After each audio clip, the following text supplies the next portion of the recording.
누가복음 22장은 총 71절입니다. 좀 길지만 그 내용이 모두 의미 있게 연결되어 있어서 가능한 한 전체를 연결하면서 묵상해 보도록 하겠습니다. 사도신경으로 우리 믿는 바를 고백하고 8월 12일 금요일 아침 말씀 묵상 시작합니다. 전능하사 천지를 만드신 하나님 아버지를 내가 믿사오며 그 외아들 우리 주 예수 그리스도를 믿사오니 이는 성령으로 잉태하사 동정녀 마리아에게 나시고 본디오 빌라도에게 고난을 받으사 십자가에 못 박혀 죽으시고 장사한 지 사흘 만에 죽은 자 가운데서 다시 살아나시며 하늘에 오르사 전능하신 하나님 우편에 앉아 계시다가 저지로서 산 자와 죽은 자를 심판하러 오시리라. 성령을 믿사오며 거룩한 공예와 성도가 서로 교통하는 것과 죄를 사하여 주시는 것과 몸이 다시 사는 것과 영원히 사는 것을 믿사옵나이다. 아멘. 누가복음 22장은 예수님이 돌아가시기 전 마지막 6월절 이야기인데요. 1절과 2절 읽겠습니다. 6월절이라 하는 무교절이 다가오매 대제사장들과 서기관들이 예수를 무슨 방도로 죽일까 궁리하니 이는 그들이 백성을 두려워함이더라. 니산월, 그러니까 1월 14일이 6월절인데 그 다음날 15일부터 21일까지 7일간이 바로 무교절로 이어집니다. 그래서 이 두 절기는 자주 하나로 취급받곤 하는데요. 6월절, 그러면 어떤 생각이 나세요? 6월절은 장자 재앙 후에 이스라엘 백성이 바로의 압제에서 해방되어 구원받고 그 나라를 나와서 새로운 나라를 향해서 나갔던 그런 날이죠. 그래서 출국기를 그 6월절에 이집트로부터 나오는 길이란 뜻으로 엑소더스라고 부르는데요. 그런데 신기한 일은 예수님께서 신약에서도 이 엑소더스라는 말을 쓰셨습니다. 바로 주님이 그 베드로와 야고보와 요한을 데리고 변화산에 올라갔을 때였는데요. 누가복음 9장 31절에 있습니다. 영광 중에 나타나서 장차 예수께서 예루살렘에서 별세하실 것을 말할세. 여기서 별세라는 말의 원어가 엑소더스예요. 근데 엑소더스라는 말은 어디로부터 라는 에크와 길이란 뜻의 호더스가 합쳐진 말이니까 어디로부터 나오는 길이란 뜻이 되는 거죠. 그러니까 정리해보면 첫 6월절에 애굽을 벗어나서 출애굽한 구약의 사건과 또 예수님께서 마지막 6월절에 십자가 죽음과 부활 그리고 승천을 하신 그 신약 사건을 엑소더스라는 동일한 말을 사용하여서 지금 연결하고 있다는 겁니다. 우리도 언젠가 이 땅에서 엑소더스 해야 되겠죠. 그런데 이 6월절에 대해서 14절과 15절에 예수님의 그 너무 애절한 마음이 드러나 있습니다. 14절부터 15절입니다.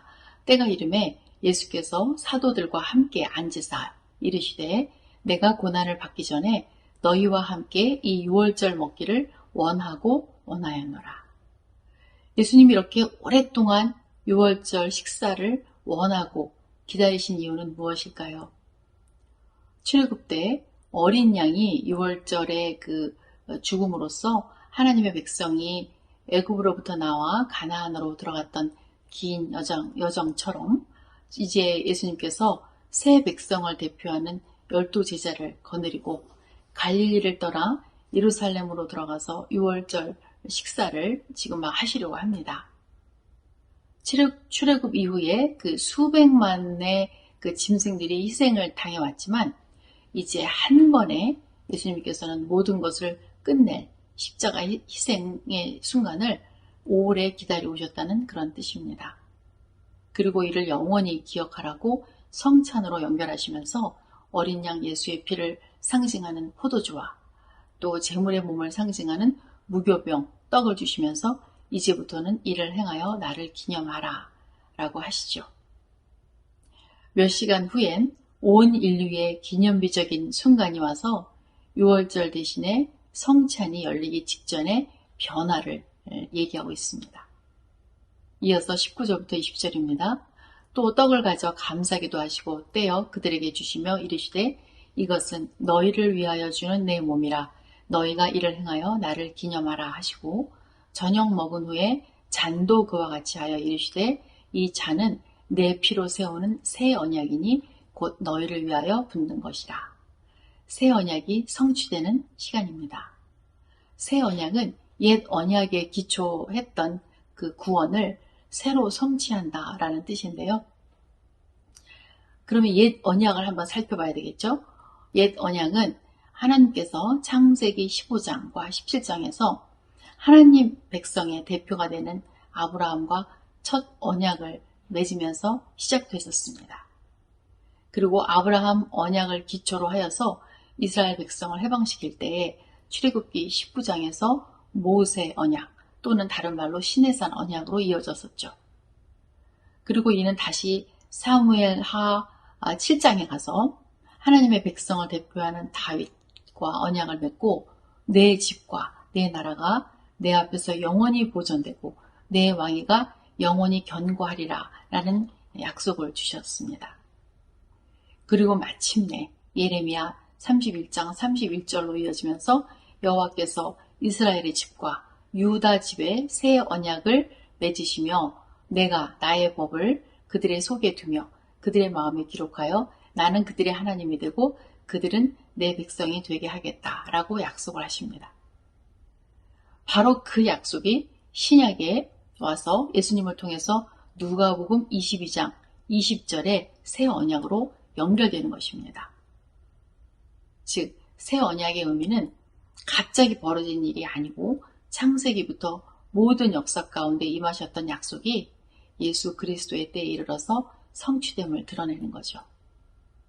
그러니까 누가복음 22장은 옛 언약이 새 언약으로, 유월절이 성찬으로 전환되면서 구약이 끝나는 거대한 역사의 큰 봉우리가 되는 것입니다.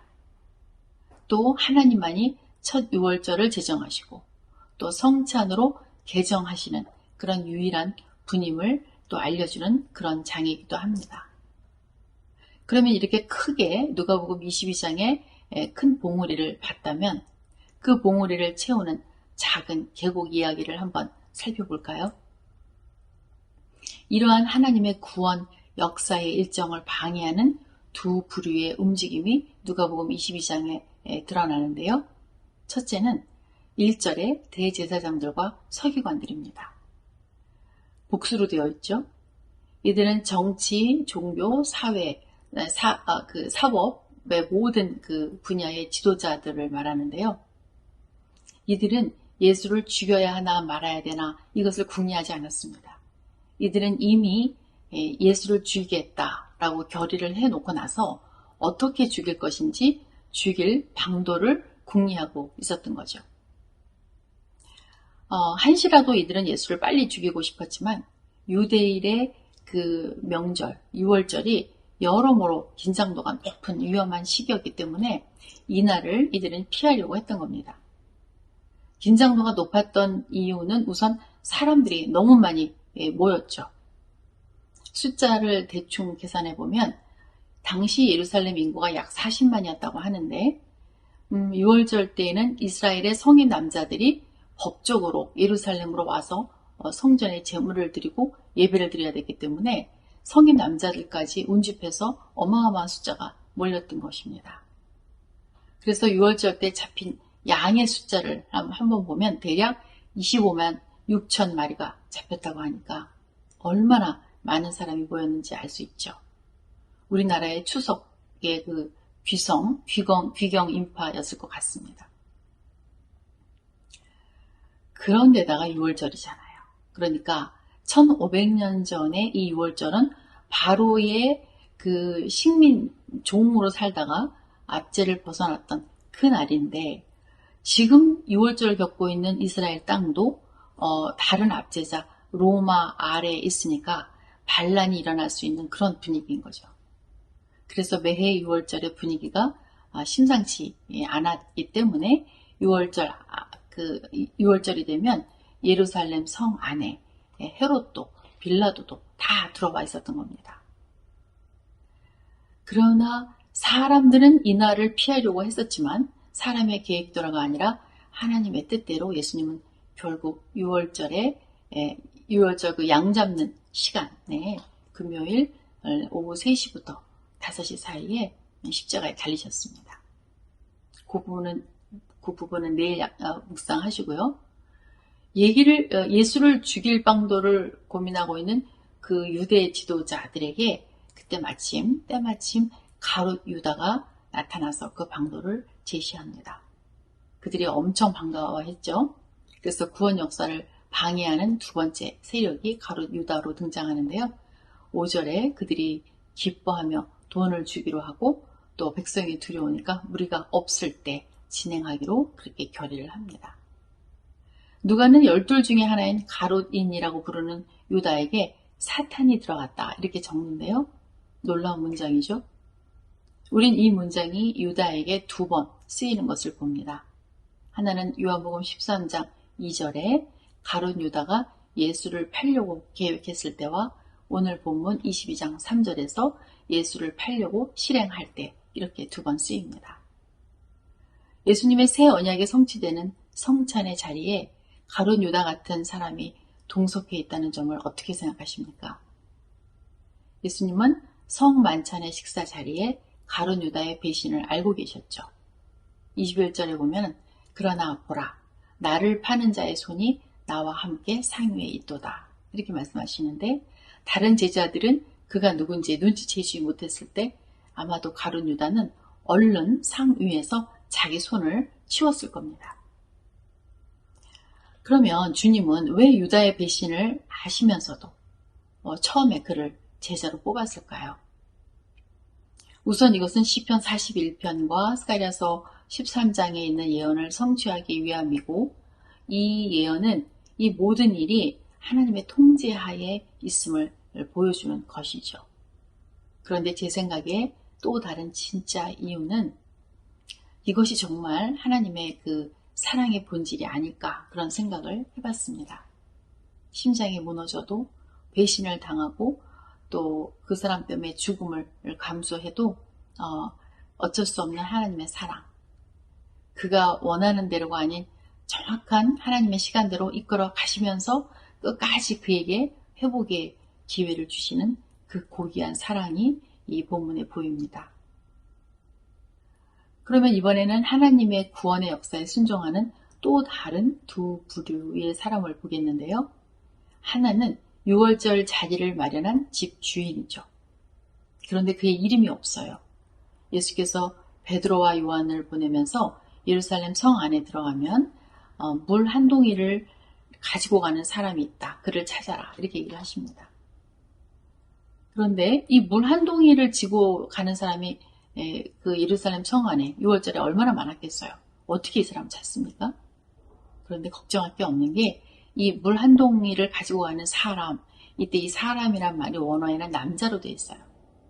근데 그 당시에는 이 물을 옮기는 일을 여자들이 했기 때문에 예루살렘 성 안에 들어가서 물 한 동이를 들고 있는 남자 한 명을 찾기는 너무 쉬웠던 거죠. 그래서 그 두 제자가 그 사람을 만나서 그 6월절을 지킬 그런 장소를 마련합니다. 이 사람은 신분이 밝혀지지 않은 상태에서 이 역사의 마지막 6월절에 쓰임을 받고 있는데요. 물론 요한복음에는 이 사람이 마가의 어머니식으로 밝혀지죠. 그래서 그 마가의 아버지가 아니었을까 그런 생각을 합니다. 또 구원 역사에 순종하는 또 다른 부류가 있는데요. 제자들입니다. 물론 성찬의 의미를 밝혀주신 다음에 바로 이 제자들이 그 뜻을 이해하지 못하고 누가 크냐, 뭐 이렇게 누가 높냐 이렇게 자기를 다투고 있었는데요. 또 한 사람은 예수님 체포 후에 두려움 가운데 3번이나 주님을 모른다고 또 부인한 베드로도 있었죠.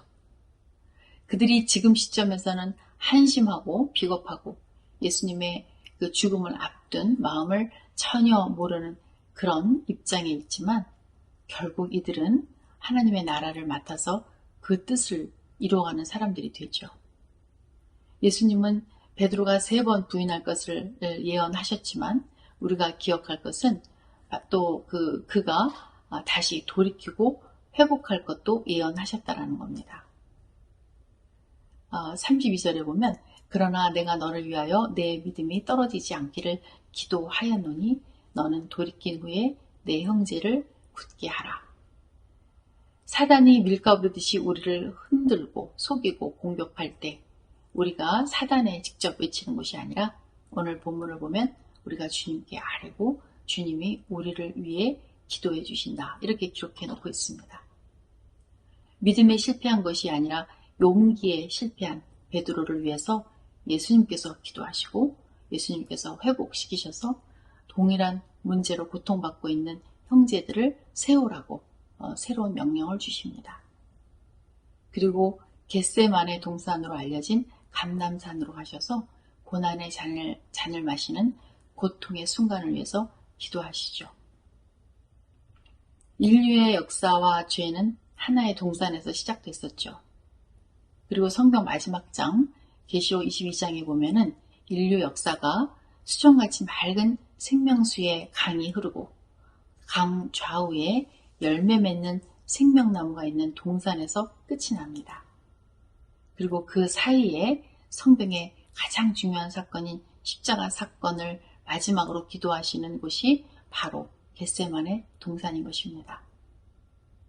이곳에서 예수님은 기도하시는 메시아로서 십자가를 향하여 나아가십니다. 주님은 만찬을 마치고 체포되어서 밤새 매를 맞고 다음날 공회로 끌려가시죠. 이제 누가복음 22장을 정리합니다. 사람들은 유월절을 피하고 군중이 많은 것을 피하려 했지만 하나님께서는 완벽하게 역사 전체를 통치하고 계심을 배웠습니다. 하나님은 구약의 유월절을 제정하시고 신약의 성찬을 제정하시며 구원 역사를 이루어가시는 유일한 주인이십니다.